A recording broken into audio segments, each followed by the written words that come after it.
बिस्मिल्लाहिर्रहमानिर्रहीम, अस्सलाम वालेकुम। Welcome back to my channel. तो कैसे हैं आप सब? उम्मीद करती हूँ आप सब खैरियत से होंगे। आज मैं आपके लिए लेकर आई हूँ क्रिस्पी मूली के पराठे की रेसिपी।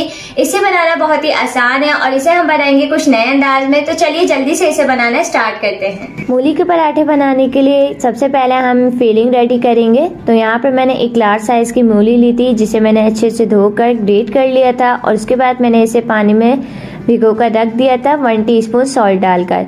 अब सारे पानी को हम रिमूव कर लेंगे। इस तरह से हाथ में मूली लेंगे और इस तरह से प्रेस करते हुए दबा दबा कर हम इसका सारा पानी निकाल लेंगे।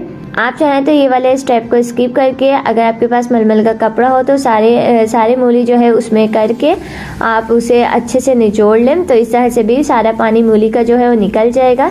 ये स्टेप इसलिए करना ज़रूरी है क्योंकि मूली में एक्स्ट्रा पानी होता है और अगर हमने पानी को रिमूव नहीं किया तो पराठे जो है वो टूट जाएंगे। तो सारा पानी मूली का रिमूव करने के बाद इसे हम साइड पे रख देंगे।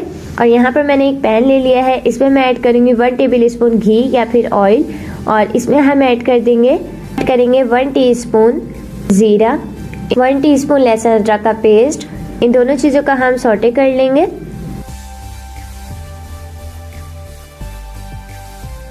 जैसे ये सौटे हो जाएंगे फिर इसमें हम ऐड करेंगे मूली और मूली को हम इसमें फ्राई करेंगे 1 मिनट के लिए और फ्लेम जो है हम बिल्कुल लो रखेंगे।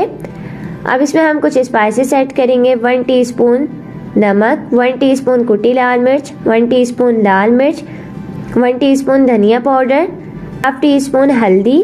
इन सारी चीज़ों को अच्छे से मिक्स कर लेंगे। बस इसे हमने 1 से 2 मिनट तक कुक करना है, वो भी लो फ्लेम पर। हमने बस मसाले का कच्चापन दूर करना है। ये तकरीबन 2 मिनट हो चुके हैं। यहाँ पर मैंने अच्छे से मिक्स कर लिया है। तो यहाँ पर हमारा जो सारा मसाला है वो मूली में अच्छे से मिक्स हो चुका है। तो अब इसे हम रख देंगे थोड़ा सा रूम टेम्परेचर पर आने के लिए। तो फीलिंग जो है वो थोड़ी सी ठंडी हो चुकी है। अब इसमें हम ऐड कर देंगे 1 हरी मिर्च बारीक काट कर और साथ ही हम इसमें ऐड कर देंगे 2 से 3 टेबल स्पून फ्रेश धनिया और 2 से 3 टेबल स्पून हम इसमें पुदीना ऐड करेंगे। मेरे पास पुदीना नहीं था इसलिए मैं सिर्फ धनिया ऐड कर रही हूँ। अगर आपके पास दोनों चीज़ें हों तो आप दोनों चीज़ें इसमें ऐड कर दिएगा। इसे डालकर हम अच्छे से मिक्स कर लेंगे। तो यहाँ पर फिलिंग जो है हमारी तैयार हो चुकी है। अब इसे हम साइड पे रखेंगे और चलते हैं हम पराठे बनाने की तरफ। यहाँ पर मैंने पराठे का आटा पहले ही तैयार कर लिया है। 4 कप मैंने आटा लिया था जो हम घर में नॉर्मल यूज़ करते हैं। आप मैदे से भी इसके पराठे बना सकते हैं, लेकिन ज़्यादातर लोग आटे से बनाते हैं, इसलिए मैं आपको आज आटे से बता रही हूँ। 4 कप मैंने आटा लिया है और इसे मैंने अच्छे से गूंद लिया है। 1 टीस्पून सॉल्ट और 1 टेबल स्पून घी डालकर पानी के साथ मैंने इसकी एक डो तैयार कर ली है। अब इस डो से हम पेड़े तैयार कर लेंगे मीडियम साइज़ के।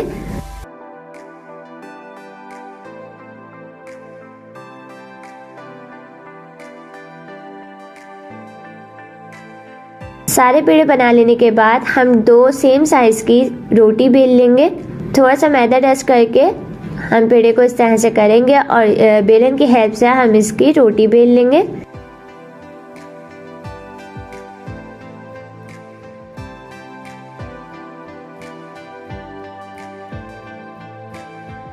तो एक रोटी बेल लेने के बाद हम इसे साइड पे रखेंगे और दूसरी भी इसी तरह से बना लेंगे। तो मैंने दोनों बना ली है। अब एक रोटी पर हम रखेंगे जो हमने फिलिंग बना के रखी थी मूली की, उसे रख देंगे और सारी को हम सेट कर देंगे।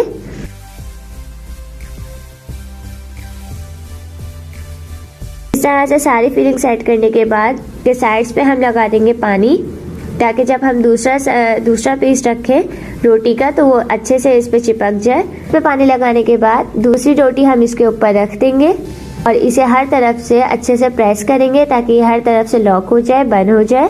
हल्के हाथ से हम इसे प्रेस करेंगे, ज़्यादा प्रेशर नहीं दीजिएगा वरना हो सकता है आपका पराठा जो है वो टूट जाए। इसलिए हल्के हल्के हाथ से बस प्रेस करेंगे। इसे हम फ्राई कर लेंगे।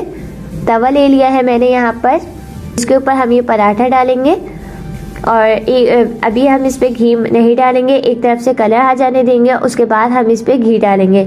यहाँ पर ये देखिए हल्का सा चेंज हो गया है। अब इसे हम पलट लेंगे और 1 टेबल स्पून हम इसमें घी डाल देंगे और इसे अच्छे से हम फ्राई कर लेंगे गोल्डन ब्राउन होने तक और अच्छे से क्रिस्पी होने तक।